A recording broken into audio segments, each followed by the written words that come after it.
Hello and welcome to this edition of FYI Weekly, your official source for City of Greensboro news and information. The Greensboro City Council has approved several infrastructure projects, including approving a bid for $1.2 million for the construction of the roadway and sidewalk improvements along South Josephine Boyd Street. This project will run from Spring Garden Street to Wright Avenue near UNCG. Work will include paving, pedestrian signals, ADA-compliant sidewalks, and wheelchair ramps. City Council also approved an agreement for $3.3 million with the North Carolina Department of Transportation. These funds will be used for the construction of sidewalks on both sides of West Wendover Avenue from Grasad Street to Church Street and East Wendover Avenue on both sides of Summit Avenue to US 29. The project will improve pedestrian safety, accessibility, and mobility, as well as provide connections to transit, retail, parks and greenways, residential areas, and medical facilities. Finally, City Council voted in favor of a contract for $3.9 million to support street resurfacing projects beginning this month. These funds will cover the cost of labor, equipment, and materials needed for milling and resurfacing various city streets. The Greensboro History Museum is celebrating Black history and African American lives throughout February with online programs, conversations, and exhibitions. All programs are free and open to the public. A new series of Greensboro History Museum webinars will explore police, community, and justice. The series kicked off on Tuesday, February 9th with a discussion of police qualified immunity with attorney James Mays. Police community relations is the focus on Tuesday, February 16th, and the role of school resource officers will be discussed on Tuesday, February 23rd. Each webinar begins at 6 p.m. Police, community, and justice is also the theme of a new session of Democracy Tables beginning on February 24th. These online community conversations are an opportunity to share experiences and connect with neighbors around topics important to Greensboro. Democracy Tables is a collaboration with the UNCG Communication Studies Department and other partners. Additional online African American Black History Month programs are happening weekly. New episodes arrive each Tuesday from the History Notes podcast. History Lunch Break broadcasts live on Zoom and Facebook each Friday at noon. This month's guests will talk about a documentary featuring civil rights leader Dr. George Simpkins Jr. and a new display at the historic Magnolia House Hotel. To register or connect with these programs, visit greensborohistory.org. The City of Greensboro Community Food Task Force will host quarterly community connection forums this year. The quarterly sessions kicked off on February 9th via Zoom. The next forums will take place at 2 p.m. on May 11th, August 10th, and November 9th. Each forum will consist of a presentation from one partner organization or panel discussion on a timely topic, followed by a share session. Individuals and groups are invited to provide updates on feeding programs and related news. The task force is a group of partner organizations and government agencies working toward a healthier Greensboro through advocacy and increased access to nutrition and local food.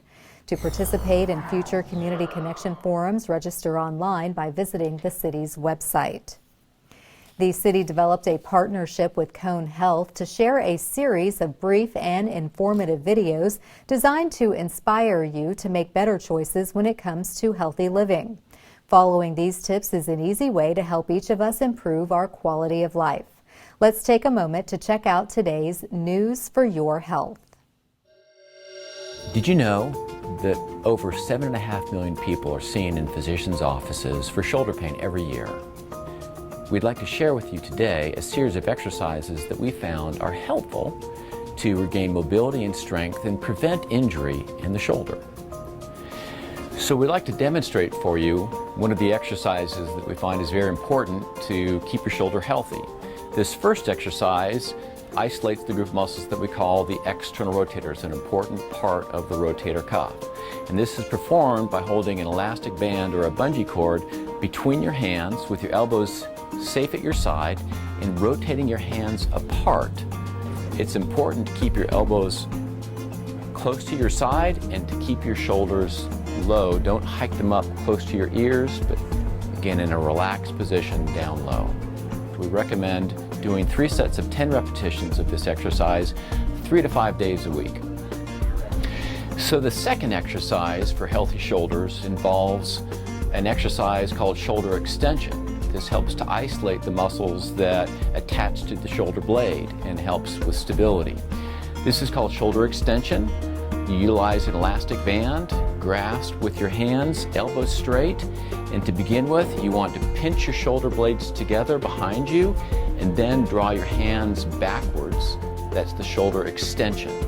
And again, we recommend performing this 3 sets, 10 repetitions, 3 to 5 days a week.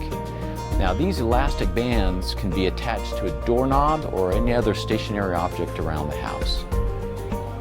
You see how Noelle keeps her shoulders level. They're not rising up next to her ears, and it's very important to keep the shoulders down to get the full effect of this exercise. The third exercise for a healthy shoulder we call a horizontal row. And this again is performed with an elastic band or a bungee cord. In this one, you want the band to be attached roughly at shoulder height.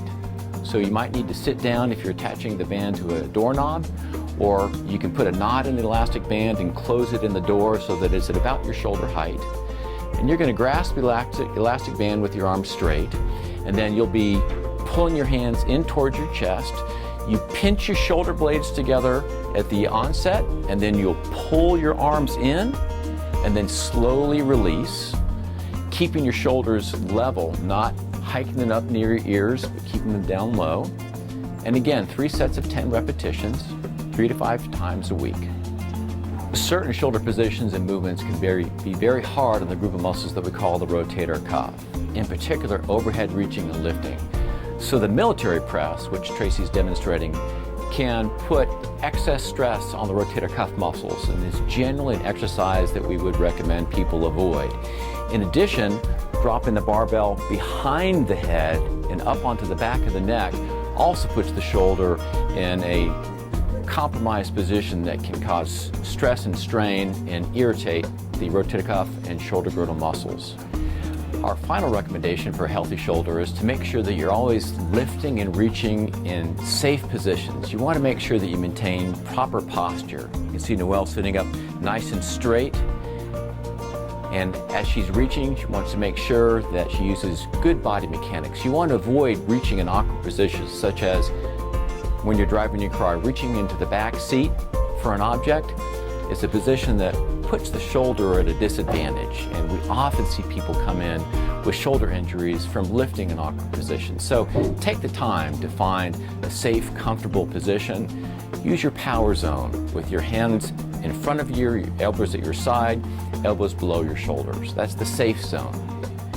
Regular exercise is a critically important part of a healthy lifestyle for people of all ages and activity levels. Regular exercise improves our strength and endurance, can help prevent injury, and helps in our recovery. Maintaining a full range of motion and normal strength in the shoulder is the key to pain-free shoulder motion. Please visit conehealth.com/orthopedics for more information. I'm Dr. Kevin Supple. Homeowners in Greensboro now have an opportunity to request reimbursement for damages caused by a sewer backup. We'll have that story and more news coming up after the break. Stay with us.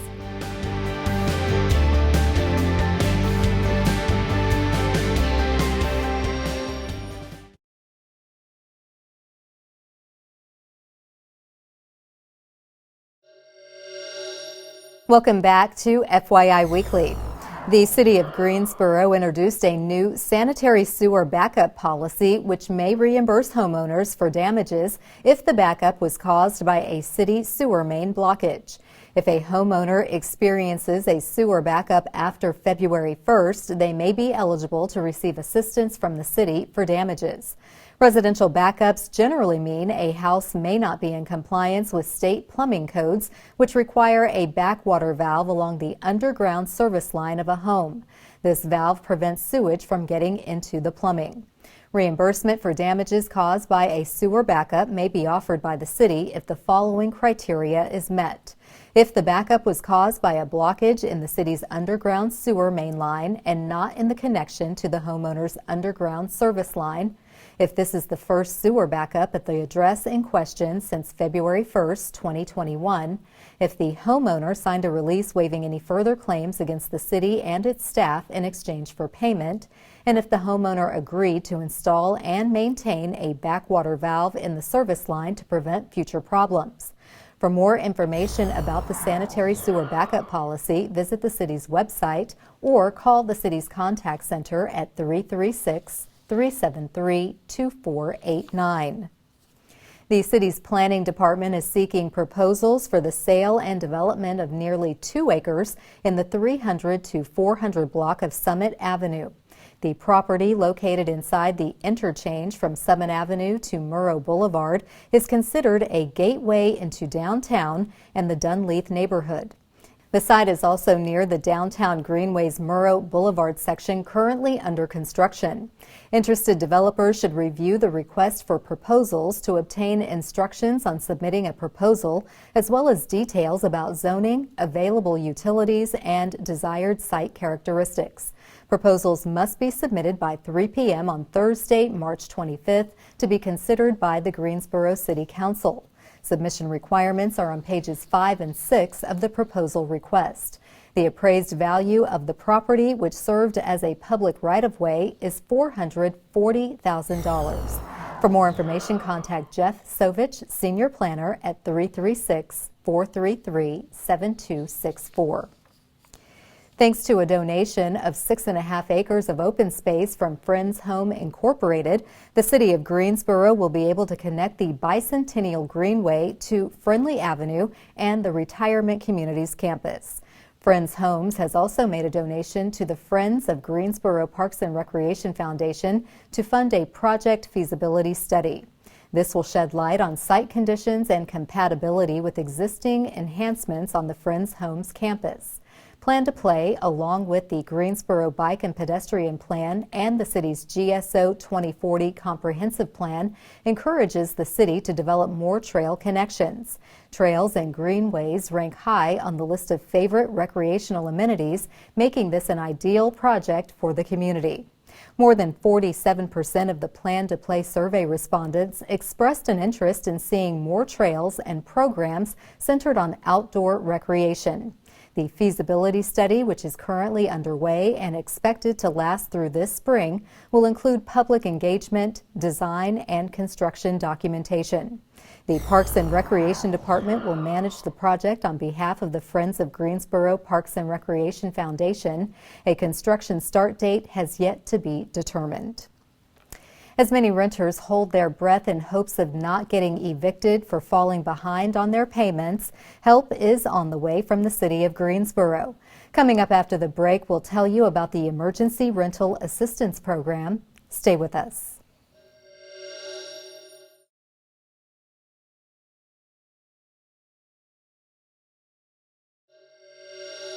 Welcome back to FYI Weekly. Greensboro is the recipient of nearly $9 million from the federal government to assist renters with keeping a roof over their heads. Joining me now to tell us about the Emergency Rental Assistance Program is Elizabeth Alverson. She is the Homeless Prevention Program Coordinator for the City of Greensboro. Hello, Elizabeth. Welcome back. Thank you. Thank you for having me. And on such great news, congratulations. That is a lot of money. Very impressive. Tell us about this money from the Treasury Department. So, like you said, the city received about $8.9 million from the Treasury Department as part of a $25 billion emergency rental assistance program nationwide. And that was established in December by the Consolidated Appropriations Act of 2021. And so these funds are in addition to the CARES Act dollars we've already received. Oh, wonderful. I mean, any amount of money we can get right now is so needed. Several people are in need of a stimulus. Is there eligibility requirements for these funds? funds? Yes. So the funding is available to any City of Greensboro resident who is behind on rent and utilities. They will have to have been current through March 27th, 2020 on rent and utilities to qualify. And in addition to that, they have to meet our income requirements of 80% or below area median income. We are prioritizing those households that are 50% or below the AMI for Greensboro. Okay, and will those folks get some kind of a notification to know that they do qualify? They will. This year, or this time around, I should say, we're doing it slightly different. We are going to be working with a platform called Neighborly Software, and so that software will be available to all the applicants, including landlords who want to apply on behalf of their tenants, and they can access it through that portal and check in on their application at any point in time. So that will be made available and launched at a later date. Okay, now you mentioned CARES Act funding, and that program has been in progress for a little while. If you were a recipient of those funds, are you also able to apply for the Emergency Rental Assistance Program? Yes. So anyone that has sought assistance or qualified for assistance through any of our other programs can qualify for these funds as well. However, to avoid duplication of benefits, obviously we can't pay for the same month that you've already received assistance for. So it can only be for those months that are still left unassisted. Okay. And speaking of which, how much money do you have left over through the CARES funding, and how many folks have been helped with the money you've already spent? That's a great question. We are doing very well with those dollars. We have just finished up our 6th month of that program, and we're already halfway through the original allocation, which was just over $713,000. Okay. So we're doing great. To date, we've had over 1,300 applications for assistance and 954 approvals of those applications. So the funding is getting out there. Yes. People are still in need, and so we continue to encourage folks to apply for those dollars once or up until the ERAP program is available. Yes, and certainly $8.9 million is going to go much farther than $700,000. Absolutely. So you said that those who are eligible or qualify will get some kind of a notification. Yes. If anyone's listening and they know someone who needs assistance, how can they actually get this process started? So for our current program, through our partner Greensboro Housing Coalition, they can access that application still online through GHC's website, as well as the city's neighborhood development website as well, and apply online and submit that. There's also paper applications available at GHC in case anyone has issues with internet. And so that is still available until they hear otherwise. The ERAP program is still in development. We don't have a launch date just yet, but as soon as we do, we're working very hard to get the word out to the community, speaking to various groups, and any information that's updated will be available on our website as well. Okay, and GHC is Greensboro Housing Coalition. Yes, ma'am. So folks can go on their website and at least get the CARES Act money that we still Absolutely. have available. Well, this is wonderful and timely. Obviously, we have so many people, as you said, in need, and so many applications you've already processed, so I'm sure you're going to get a flood of additional applications through this new funding. And just to know, the eviction moratorium was extended until March 31st of this year, and so we don't have a true and accurate picture of just how much this is needed until that expires. Yes. And so we're anticipating quite a need out there in our community. Well, thank you, Elizabeth. I know our residents are eager to receive any assistance and funding that we can give them. It's so good to know that this money is available. We already have it in hand, and we're just waiting to disperse it. Do come back and give us updates on how many more households you were able to help. Thank you. Thank you. Stay tuned for some useful information about Greensboro as we tell you something about the city. That's coming up after the break. Stay with us.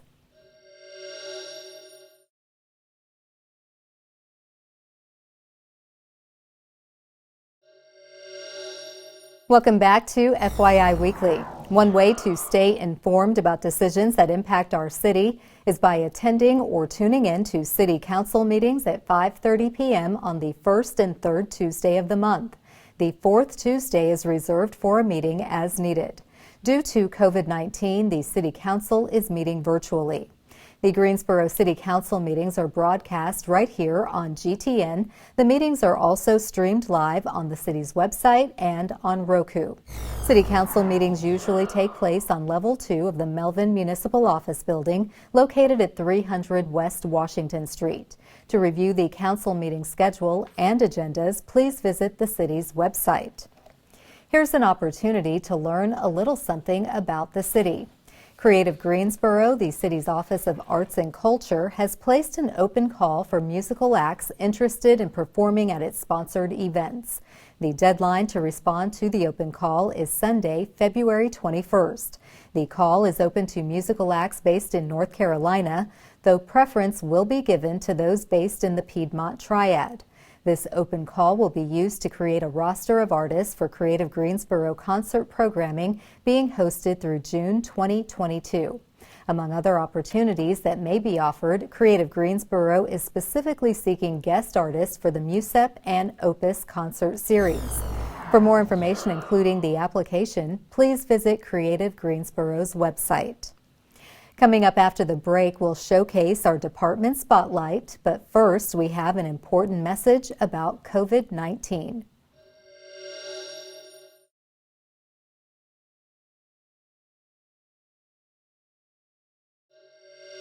Remember the 3 W's.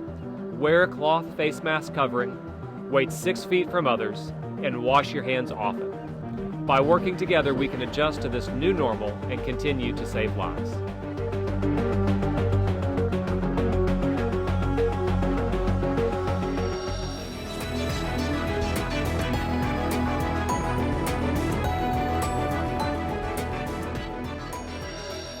Welcome back. The City of Greensboro has more than 20 departments and several divisions committed to serving you, our residents and visitors. Let's go behind the scenes in our department spotlight. The Greensboro Police Department recently launched the Take Me Home program. This free program allows family members and legal guardians to upload critical information for individuals with a cognitive impairment or developmental disability. This includes those diagnosed with conditions such as autism, dementia, or Alzheimer's. In the event an individual who is registered in the Take Me Home program encounters police or is reported missing, law enforcement and emergency services personnel can use the registry to search for the person's contact information, a detailed physical description, and a photo of the person. This will save valuable time and safety getting the person home. The Take Me Home program is also helpful for people who are nonverbal or easily disoriented. The program is strictly voluntary and not limited by age or disability. All data is confidential and only accessible by City of Greensboro public safety personnel. For more information or to use the Take Me Home registry, visit the city's website. Straight ahead on the other side of the break is this week's Way to Go GSO shout out. Stay with us.